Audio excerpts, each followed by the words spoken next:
Scrimsted in the UK. I was asked to come here today and talk about iBanking and share my experiences over the last 20 or so years in the aim that we could perhaps introduce an iBank in Egypt and in Cairo itself. So I'll just run through what we do, just so you've got a bit of background about us. So we undertake donation, referral, consent and retrieval. We store corneas in organ culture. We prepare a number of different graft types. We have a pre-cutting DSEC service. We undertake clinical cell culture, so we culture stem cells and all mucosal cells.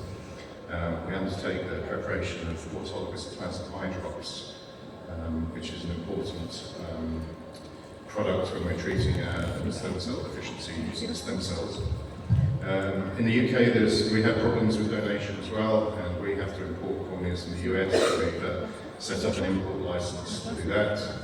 We also store a number of other products, so amniotic membrane and other corneal products, for example, Keranatural, for use in ocular surgeries. We undertake R&D activities, and we carry out education and training for a number of different groups. So we attend lots of hospitals and promote donation. So what do we need to do to set up an iBank in an area where there isn't such an establishment? There's a lot to look at, and it does seem a large process, but when you break it down, there's lots of different steps. The top three, they're probably a talk in their own right, each individual one of them. I'm not going to touch on those too much today at all. But needless to say, the laws need to be in place to enable eye donation and eye retrieval. There seems to be a lot of need for socio-cultural messaging, educating the population, educating professionals, and educating officials as to why you would need an iBank. And then financial constraints. It is an expensive undertaking, so it has to be suitably funded for it to be ongoing and sustainable.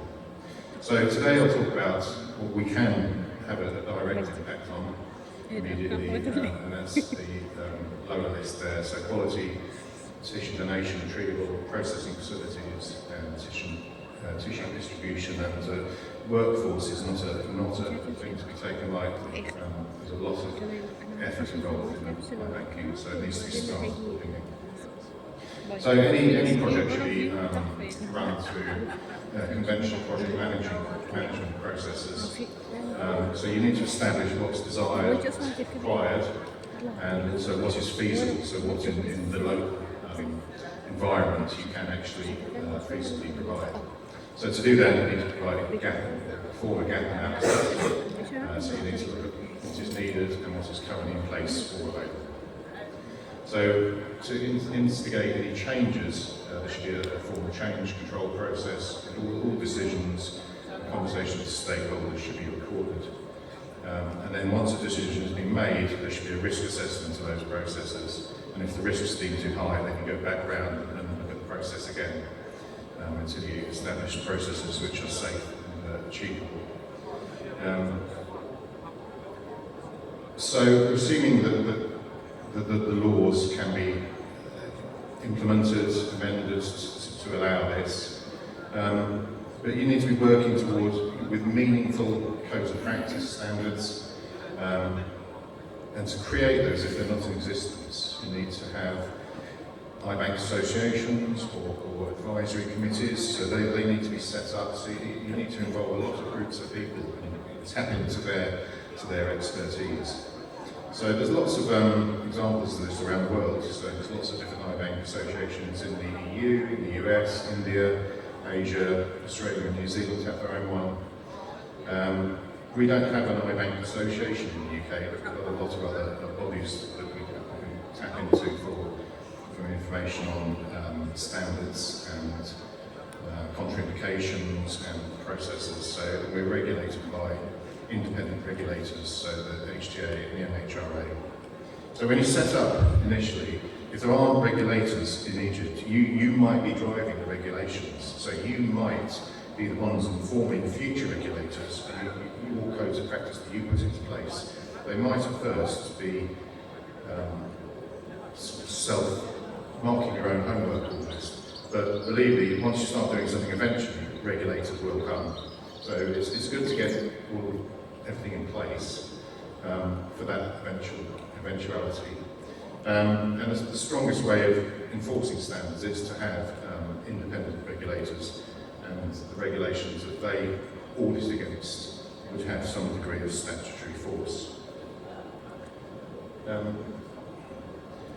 So going back to the list of standards around the world, be careful when you are looking to compare against standards, because you will see a lot of differences. So depending on what's available in your country versus other countries, it can throw up problems if you try and adopt standards from elsewhere, just wholesale and look into the details of them. So I've just pulled out a few examples. So some of the regions don't have a requirement for NAT testing for infectious diseases, and they don't test for Hep B core. So you can look at that graph, and you can see if you take out the window for DNA screening, and you remove Hep B core, then there's a large window of a gap where you wouldn't detect infection. So there's a risk there. So in the UK, we are required to do NAT testing and Hep B core testing, and that's a requirement in the US as well. So whether these tests are available, that's again a risk assessment you need to undertake. If some of your donors have steroid or chemotherapy use, NAT testing is essential. It's a more sensitive test. It's not affected by these therapies, so it widens the donor pool. Some countries don't require their tests to be validated for deceased donor samples, others do. If your donors have active bacterial infections, in the UK we're required to store these in culture. Other countries don't necessarily stick to those standards. Again, that might reduce your donor pool. Again, in the UK we're required to test for HCLV. This isn't mandatory elsewhere. And there's difference with malignancy history around the world as well. So in terms of donation, the laws will probably dictate a lot of this about whether you've got an opt-in, opt-out, deemed consent pathway, whether the referral pathway is voluntary or mandatory. All of these, once they're in place, will have an impact on your staff, resourcing, staff implications. So if you had a mandatory referral pathway, you might end up having a lot more staff sifting through lots and lots of referrals to actually figure out which ones are the best donors and the suitable donors. Then you've got to consider whether you want a 24-hour referral or consent process. Again, this could be highly resource heavy. If you're looking to retrieve, you look to see where you can best retrieve, best use your resources. So if you can forge strong links with the large hospital, they're the places generally with the larger number of deaths and the largest number of donors. That's another consideration. And then you would start looking at retrieval teams. Do you have retrieval teams at the donor hospitals, or are they mobile, coming out of the IVN going to retrieve tissue? So if you've got less control over those retrieval teams, so they're working in the hospitals, you've got training issues, so there's a different way of managing staffing. So all of these processes, they then lead on to the type of excision and the type of corneal storage you might want to undertake. So we've got in situ, so we're just taking out the corneal button. There's a shorter storage time for that, so that may improve outcomes. It may be more acceptable for donor families. Sometimes our donor families don't like the idea of taking the whole eye, but they would accept donation if it was just a corneal button. Also, if you're in situ excision, you can place it direct into cold storage media, so you don't then need the clean room or safety cabinets and flows, so it needs less equipment. It does need to be a sterile procedure though, but that might limit your locations where you can retrieve tissue from. There's also probably more training for retrieval staff in that technique to prevent endothelial cell damage. So whole globe, we bring the whole globe back to the eye bank, so you need the eye bank facilities to be a bit more robust, so you'd need clean room facilities, laminar flow. It probably increases the different donation centres. You'll get a longer depth of storage time, and as I said, the cultural relatives concerns about removing whole eye may come into play. But however, if both processes are done well, there's numerous articles to indicate there's a difference in surgical outcome between cold storage and warm storage corneas. So warm storage is 28 to 37 degrees, and you can store it up to 4 weeks, so it gives you a lot more flexibility. Cold storage, 2 to 8 degrees, 14 days storage. So warm storage is a lot more complex, there's a lot more steps to it, but the bigger the time that you've got the eyes in the bank, it gives you more flexibility, so you can plan your surgeries, you can plan when to use those corneas better. There's less issues about if you've got a slow turnaround times for your serology and virology results. It's easier to manage those coming in a bit more slowly, because you're not worried about the cornea running out or the results not being available, so you can't release tissue on the day. You will require some degree of clean room or laminar flow, depending on how you risk assess. Different types of microscopes are needed, so again, cheaper for organ culture. You just need an inverted microscope to count the endothelial cells. For cold storage, you would need a spectral microscope, a bit more expensive equipment. Organ culture, because it's a longer time in storage, you get better contamination detection. So you end up possibly with a safer product. With cold storage, the cornea button just goes straight into the media and then stays in there until it's used in theatre. And you're relying on the antibiotics in the media to remove any contamination. One thing when we did move over to organ culture that tricked us up was we were just looking at what other services around the eye bank reported. We need to undertake sterility testing. We had this outsourced, so we were getting a lot of delays getting the results back, and it was causing us delays on the day of surgery, and our managers and theatres were complaining that we weren't issuing corneas in time for the patients. So we ended up having to implement in-house sterility testing. So again, it's just looking at all of the processes and risk assessing what the impacts are. Staffing, there's little training around the world, so you'd have to look at how those courses are managed.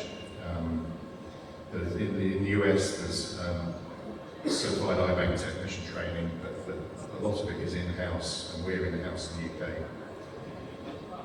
One thing don't underestimate is databases. There's a lot of information gathered in eye banking, so if you can create a database right from the start, which best suits your needs, that's the way to proceed. We have gone down the route of electronic quality management systems, so we're not using paper-based operating procedures. And we've also, because our audit requirements have got larger and larger, we've had to recruit a dedicated quality manager for the eye bank. So when you've got your processes and your, I'll just throw this up for information, just for 2 more minutes, please. When you've decided, or you think you've decided on your process, you need to risk assess. So, how do you do that? There's a number of tools out there. The EU has been great. These are free access. So there's 2 tools online. So there's the Euro GTP and there's Merca, it's called. So they're both risk assessment tools, and they enable you to assess the risk of a process, assess its novelty, and then you assess the risk, and then you determine the follow-up actions to assure safety and efficacy.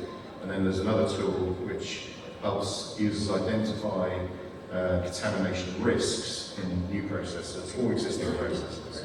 So I would tap into these as well. So once you've got an idea of where you're going, then risk assess, and that helps you guide you whether the processes you've chosen are the right ones. So just in summary, whatever is decided, it needs to be deliverable and sustainable. There's a huge wealth of information out there, but I would say what a great opportunity. So if you've got sufficient ambition, investment, expertise, and a lot of effort, all things can be achieved. So thank you. Any questions? About sterility, Jordan, you said it's better to be before 48 hours or better after 48 hours? Sorry. Sterility test. So when we release tissue, we